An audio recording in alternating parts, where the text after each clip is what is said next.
नमस्ते दोस्तों, स्वागत है आपका फ्लुएंट फिक्शन में, जहां हम कहानियों और साहित्य की गहराइयों में उतरते हैं। आज हम एक बेहद संवेदनशील कविता पर चर्चा करेंगे जिसका नाम है फादर टू सन, जिसे एलिजाबेथ जेनिंग्स ने लिखा है। ये कविता एक पिता और बेटे के बीच के उस अनसुलझे रिश्ते को दर्शाती है जो कई बार समझ से परे होता है। तो चलिए इस खूबसूरत कविता को विस्तार से समझते हैं, पंक्ति दर पंक्ति। आइए पहले कविता को साथ में पढ़ते हैं। मैं हिंदी में इस पोएम को पढ़ता हूँ। मैं इस बच्चे को नहीं समझता, हालांकि हम सालों से एक ही घर में रहते आए हैं। मुझे इसके बारे में कुछ पता नहीं, इसलिए मैं उसकी पुरानी यादों से रिश्ता बनाने की कोशिश करता हूँ। पर क्या मैंने उस बीज को मार दिया है जो मैंने बोया था, या उसे ऐसी जमीन पर बोया है जो उसकी है, मेरी नहीं?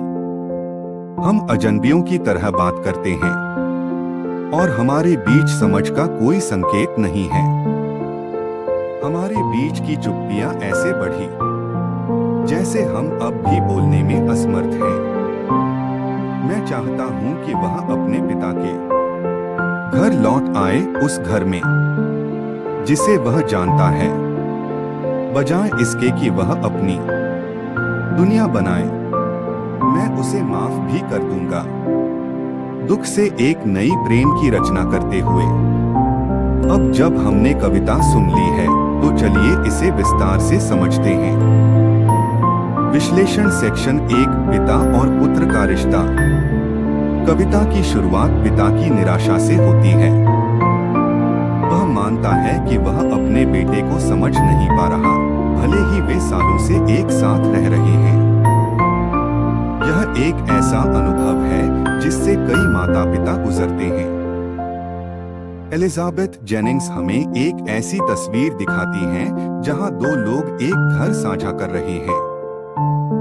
भले ही वे शारीरिक रूप से करीब हैं, उनके बीच भावनात्मक दूरी है। पिता अपने बेटे के बचपन की यादों के आधार पर संबंध बनाने की कोशिश करता है, लेकिन उसे लगता है कि उसका बेटा अब एक अजनबी बन चुका है। क्या आपके साथ भी कभी ऐसा हुआ है जब कोई आपका करीबी इंसान भी अजनबी सा लगने लगे? स्क्रीन पर टेक्स्ट, भावनात्मक दूरी, पीढ़ियों का अंतर। विश्लेषण सेक्शन 2, बीज का रूपक। आगे चलकर जेनिंग्स एक रूपक का उपयोग करती हैं, बीज और जमीन का। पिता सवाल करता है कि क्या उसने बीज को मार दिया या उसे ऐसी जमीन में बोया जो उसके बेटे की है, उसकी नहीं। इसका मतलब है कि पिता यह नहीं समझ पा रहा कि उसकी परवरिश असफल रही है या उसका बेटा अपनी अलग पहचान बना रहा है। पिता अपने बेटे की स्वतंत्रता से संघर्ष कर रहा है। वह सोचता है कि उसका बेटा उसकी अपेक्षाओं से दूर हो गया है, या यह सिर्फ उसका अपना व्यक्तित्व है जो अलग है। पार्ट 3, चुप्पी और संवाद। एलिजाबेथ जेनिंग्स ने पिता और बेटे के बीच की चुप्पी पर ध्यान केंद्रित किया है। हम अजनबियों की तरह बात करते हैं और समझ का कोई संकेत नहीं है। यह एक शक्तिशाली चित्रण है कि संवाद कैसे टूट जाता है। वे बहस नहीं करते, लेकिन उनकी चुप्पी उतनी ही दर्दनाक है। कई बार चुप्पी शब्दों से ज्यादा कठिन होती है, क्योंकि यह संबंधों में दूरी का प्रतीक है। जेनिंग्स यह सुझाव देती हैं कि चुप्पी एक दीवार बन जाती है जो पुनर्मिलन को रोकती है। जितनी देर तक वे ईमानदारी से संवाद नहीं करेंगे, उतनी ही मुश्किल उनके लिए रिश्ते को फिर से मजबूत करना होगा। पार्ट 4, उद्दंड पुत्र का संदर्भ। इसके बाद पिता अपने बेटे को उद्दंड कहता है। यह बाइबल की कहानी उद्दंड पुत्र, प्रोडिगल सन का संदर्भ है। इस कहानी में एक बेटा घर छोड़ देता है, अपनी संपत्ति बर्बाद करता है, लेकिन उसके पिता उसे खुले दिल से वापस स्वागत करते हैं।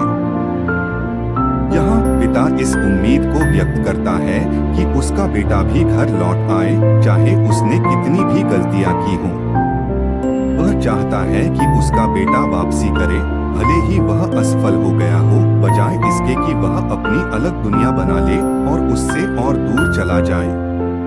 पिता को डर है कि उसका बेटा पूरी तरह से स्वतंत्र हो जाएगा। इस स्वतंत्रता में उसके लिए कोई जगह नहीं बचेगी। पाठ 5, स्वीकृति और दुख। अंतिम पंक्तियों में पिता अपने बेटे को माफ करने की इच्छा व्यक्त करता है, दुख से एक नई प्रेम की रचना करते हुए। यह उसकी गहरी चाह को दिखाता है कि वह फिर से अपने बेटे से जुड़ना चाहता है। वह अब अपनी पुरानी अपेक्षाओं को छोड़ने और एक नया संबंध बनाने के लिए तैयार है। यह बदलाव निराशा से क्षमा तक कविता का सबसे सुंदर क्षण है। यह दिखाता है कि सालों की गलतफहमियों के बाद भी सुलह संभव है। यह एक सामान्य उम्मीद को दर्शाता है कि प्यार, चाहे वह दुख से ही क्यों न बना हो, फिर भी पिता और पुत्र के बीच जीवित रह सकता है। तो दोस्तों, फादर टू सन हमें क्या सिखाती है? एलिजाबेथ जेनिंग्स यह दिखाती हैं कि माता-पिता और बच्चों के रिश्ते जटिल हो सकते हैं। इसमें प्यार भी है, दूरी भी है और कई बार चुप्पी भी। लेकिन समझ और क्षमा से रिश्तों में हमेशा सुलह की उम्मीद रहती है। अगर आपको यह विश्लेषण पसंद आया हो तो लाइक का बटन दबाएं, अपने विचार कमेंट में शेयर करें और फ्लुएंट फिक्शन को सब्सक्राइब करें ताकि हम और भी साहित्यिक चर्चाएं कर सकें। अगली बार तक पढ़ते रहें और कहानियों को बहने दें। नमस्ते।